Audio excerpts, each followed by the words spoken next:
When we utter the word mental health crisis, it seems like something terrible has fallen upon us from the outside. But let us pause for a moment. The mind is not some enemy that attacks us. It is our own creation. If we suffer our own thoughts and emotions, then the problem is not life. The problem is simply our inability to manage the very faculties given to us. See, the mind is a powerful tool. It can be your greatest gift, or it can become your worst tormentor. Unfortunately, for many, it has become the latter. People are not suffering the world, they are suffering their memory and imagination. What happened 10 years ago, they still suffer. What may happen tomorrow, they already suffer. The crisis is not in life. The crisis is in how we are using this miraculous mechanism called mind. So, how to overcome this? First thing, stop labeling your mind as an enemy. If you treat your mind as a problem, it will remain a problem. Instead, see it as an instrument, like your hands, like your legs. Your mind too is a tool. Wouldn't it be foolish if your hand started poking you every day and you said, "My hand is a problem"? It's not the hand, it is the lack of control. Similarly, it's not the mind, it is the lack of mastery. The second step, bring awareness. Without awareness, your mind will run wild. You don't need to fight the mind. Fighting the mind is like fighting the air. It is endless. Instead, become conscious of what you are doing within yourself. Simple practices of breathing, stillness, or even sitting quietly with your eyes closed can show you that you are not the storm. You are the sky in which the storm happens. The third step, nurture the body. Today, people try to fix the mind without caring for the body. Your chemistry, your energies, your food, your sleep. These are the foundations upon which your mind rests. A restless body cannot house a peaceful mind. Balance your body, and your mind will find balance almost naturally. And finally, purpose. A mind without direction will spin endlessly, like a top without a base. Find something greater than yourself to serve. When your life is aligned with a purpose beyond your survival, beyond your petty likes and dislikes, suddenly the mind becomes an ally. It stops hurting you and starts working for you. So, the solution is not in fighting a mental health crisis, but in realizing that there is no crisis at all, only a misuse of a beautiful instrument. The same mind that makes you anxious can also make you ecstatic. The difference lies in whether you hold the steering wheel or the wheel drags you. If you learn to sit in the driver's seat of your own mind, what you now call a crisis will become the greatest possibility of your life. The mind is not the enemy, it is a powerful tool that needs mastery. Yet for most people, the very mind that should have been their greatest gift has turned into their greatest source of suffering. If you look closely, you will see that human beings are not really suffering life itself. They are suffering their own thoughts and emotions. What happened in the past continues to haunt them even after it is over, and what may happen in the future torments them long before it arrives. The mind becomes like a television that never turns off, constantly replaying old scenes and imagining new disasters. And in this noise, people forget that the remote control is in their hands. The real issue is not that the mind is against you, but that you have never been taught how to use it consciously. It is like being handed the most sophisticated piece of technology without a manual. Instead of benefiting from it, you end up hurting yourself with it. When someone suffers their own mind, they may begin to think something is fundamentally wrong with them, but nothing is wrong. It is simply that they have never learned to sit in the driver's seat of their mental faculties. Consider this. If your hand suddenly started to punch you in the face, you would immediately recognize that something is not functioning properly. You would seek help because you understand that your hand is meant to serve you, not attack you. Yet when the mind constantly generates painful thoughts, self-destructive patterns, and endless worries, people accept it as normal. They assume this is just how life is. The truth is, your mind is not supposed to be your tormentor. It is supposed to be your greatest ally, a force that can build a life of joy, clarity, and immense creativity. The problem comes from identification. You have started believing that you are the mind. The thoughts appear, and you immediately think they define you, but the mind is not who you are. It is only a collection of impressions, experiences, memories, and imaginations. It is a storehouse of what you have picked up, not your true essence. If you can create a little distance between yourself and the activity of the mind, even for a moment, you will see that thoughts are like passing clouds. They come and go, but the sky of your awareness remains untouched. Without this distance, the mind becomes a tyrant. A small worry grows into an obsession. A little pain becomes a life sentence. And the more attention you give to these thought patterns, the stronger they become. Mastery of the mind begins with awareness that you are not the thoughts. You are the one who witnesses them. Once you realize this, you can begin to guide the mind instead of being dragged by it. This guidance is not about suppression. Many people think controlling the mind means forcefully silencing it or pushing away negative thoughts. But suppression is not mastery. Suppression is another form of struggle, and the more you struggle, the stronger the resistance becomes. True mastery is about directing the mind like you would direct a powerful horse. The horse is strong and full of energy. If it goes wild, it can throw you off and injure you. But if you learn to hold the reins and guide it, the same horse can carry you faster and farther than you could ever walk on your own. Your mind is that horse. It has enormous power, but it needs training. Right now, most people leave it untrained and wonder why it runs wild. Training begins with simple awareness. When you observe the flow of your thoughts without getting entangled, you start to see patterns. You notice that most of your suffering comes not from reality, but from the way the mind interprets reality. Two people can go through the same situation, but one suffers immensely while the other remains calm. The difference lies in how each person's mind processes the event. This shows clearly that the mind is not a fixed enemy. It is a flexible tool that reflects the way you hold it. To master this tool, you must first value it. If you treat the mind as a burden, you will never learn to use it well. Respect it as the sharpest instrument you have. Understand its strengths and limitations. The mind is brilliant at analyzing, calculating, and creating possibilities. But it can also entangle itself in loops if left unguided. Just as a knife can cut food or cut your hand, the mind can shape a beautiful life or destroy inner peace. The difference lies in skillful handling.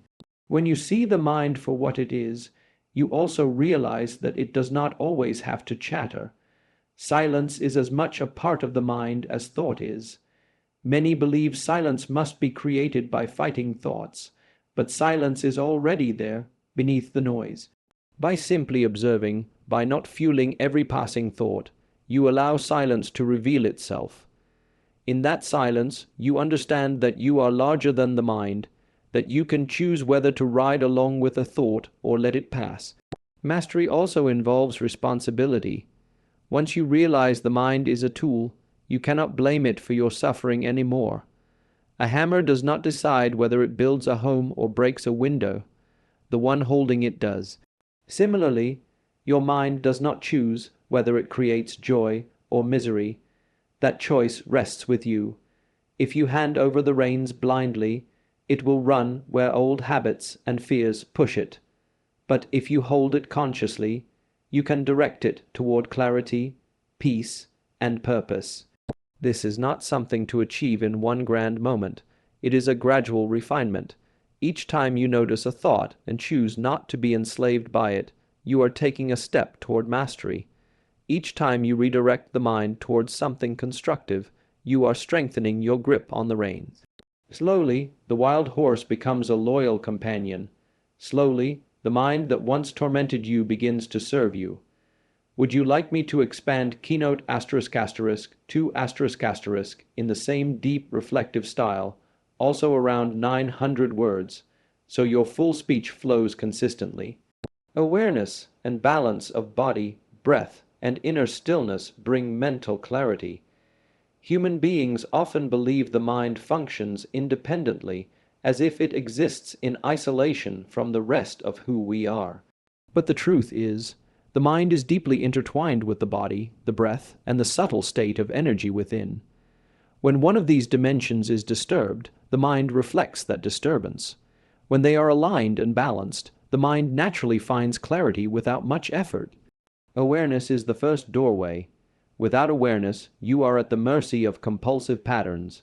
Most people live as if they are sleepwalking, caught in cycles of reaction, repeating the same emotions, and carrying the same inner noise day after day. In this state, they expect the mind to become clear, but clarity cannot come without first becoming conscious of what is happening within. Awareness is like light in a dark room. The furniture was always there, but until the light was turned on, you kept stumbling into it. Once the light is on, you see clearly where everything is, and you can walk without injury. The mind is no different. The confusion was never because of life itself, but because of the lack of inner light. The breath is the most immediate and powerful tool to awaken awareness. It is the bridge between body and mind, the one function that is both voluntary and involuntary. If you bring attention to your breath, instantly you anchor yourself in the present moment. That very act begins to calm the turbulence of the mind. When the breath is shallow, rapid, or erratic, the mind mirrors it with restlessness. When the breath is steady, deep, and rhythmic, the mind reflects that steadiness. Simply by cultivating awareness of the breath, you gain a handle on the state of the mind. This is why so many ancient practices place breath at the center. They knew that by mastering the breath, you could master the mind. The body is another foundation that cannot be ignored. Today, many people try to solve mental challenges while treating the body as irrelevant. But the body is the very soil in which the mind is rooted. If the body is restless, toxic, or burdened, the mind will reflect that imbalance. Your chemistry directly influences your thoughts and emotions. Food, sleep, physical activity, and the way you treat your body all determine the mental atmosphere you live in. A body that is cared for, aligned, and balanced becomes a stable base where clarity naturally arises. You do not have to fight for peace of mind if the body and breath are nurtured. Peace will be the natural consequence. Stillness is the next dimension. Most people misunderstand stillness as doing nothing. But stillness is not absence. It is a presence so deep that it does not need movement to feel alive. When you cultivate even a few moments of stillness, you touch a space beyond thought. In that space, the noise of the mind dissolves and clarity shines on its own. Stillness is like a clear lake. When the water is disturbed, the surface is broken into waves, and you cannot see the bottom. But when the water becomes still, the bottom is visible with perfect clarity. The same applies to the mind. In agitation, everything looks distorted. In stillness, reality appears just as it is. Awareness is what allows you to notice imbalance. The breath is what allows you to shift state instantly. The body is what provides stability, and stillness is the natural fragrance of aligning them together. When all these come into harmony, the mind does not need fixing. It becomes luminous by itself. The clarity you seek is not something to be imported from outside. It is already there within you, covered by agitation, tension, and compulsive patterns. By aligning body, breath, and stillness, you are simply removing the dust that hides the mirror of the mind. Balance does not mean control in a rigid sense. It is not about forcing the body to be a certain way, forcing the breath to follow exact rules, or forcing the mind to be silent. Balance is more like tuning a musical instrument. A string that is too tight will snap. A string that is too loose will not produce music. But when tuned just right, the same string creates harmony. Your system is the same.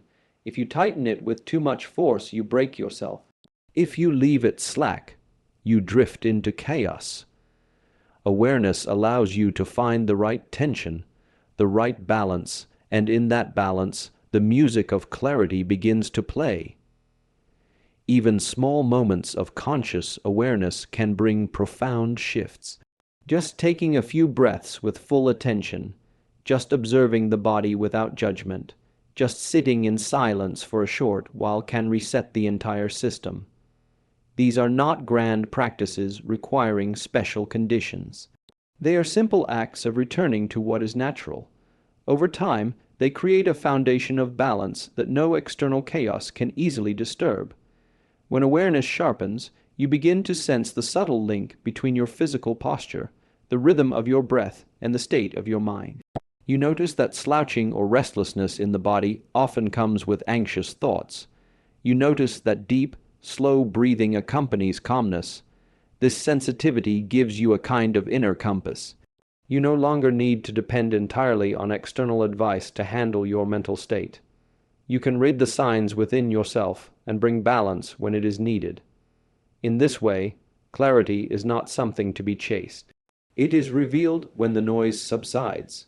The body, the breath, and stillness are not separate practices, but interconnected doors to the same inner space. Once you cultivate balance among them, you discover that the mind is not a storm to be conquered, but a clear sky waiting to be seen. Living with a higher purpose transforms the mind from a burden into a blessing. A human mind, when left without direction, spins endlessly in circles. It analyzes the past, imagines the future, and fills the present with worry and doubt. But the same mind, when aligned with a purpose greater than mere survival or self-interest, gains focus, strength, and extraordinary clarity. Purpose acts like a compass. It gives the restless energy of the mind a direction to flow toward, turning chaos into creativity and confusion into commitment. Most people are caught in cycles of small concerns: what to eat, how to earn, how to be accepted, how to secure comfort. These are necessary for survival, but if the entirety of life is spent in these circles, the mind becomes a prison. It keeps revolving around the same patterns, unable to rise above its own noise.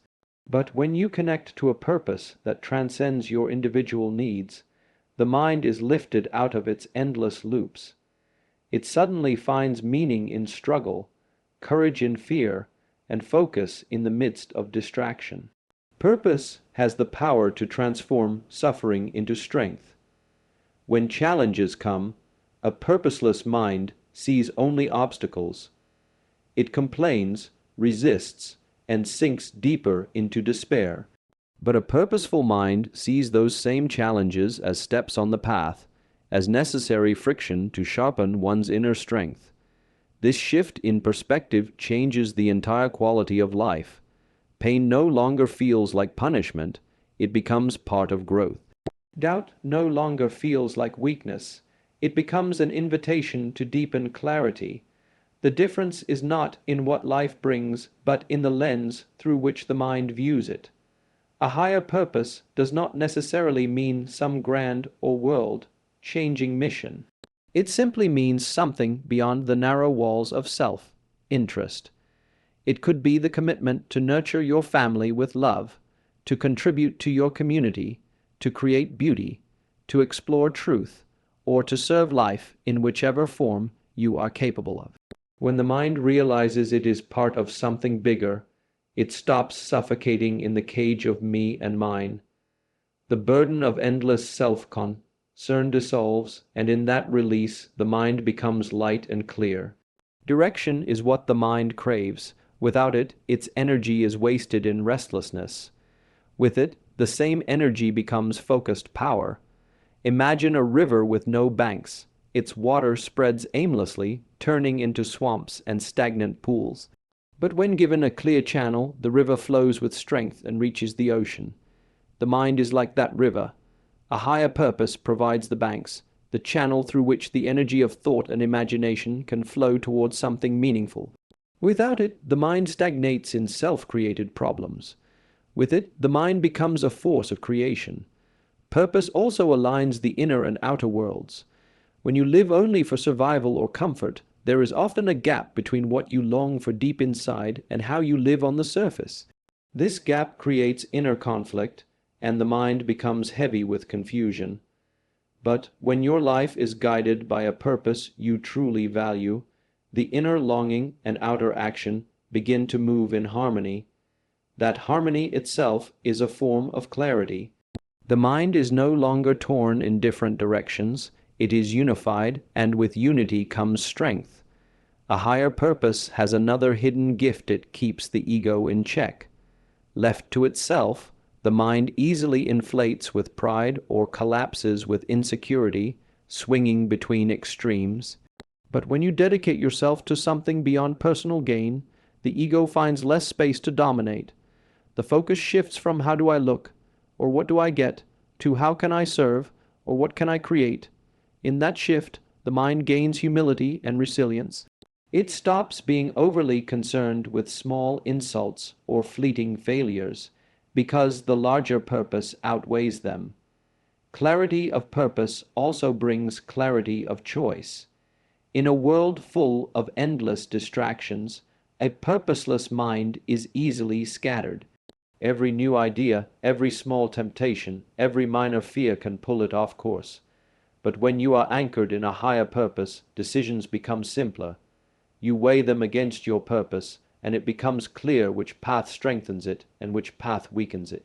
The mind no longer has to waste itself in constant hesitation. It knows where it is going, and so it walks with steadiness. When the mind is tied only to the self, it easily becomes heavy, anxious, and self-destructive. But when it is tied to a purpose beyond the self, it becomes light, creative, and resilient. This transformation is not about changing the structure of the mind, but about changing the direction of its energy. Just as the wind can destroy when it is wild but generate power when harnessed through a turbine, the mind can torment when directionless but uplift when guided by purpose.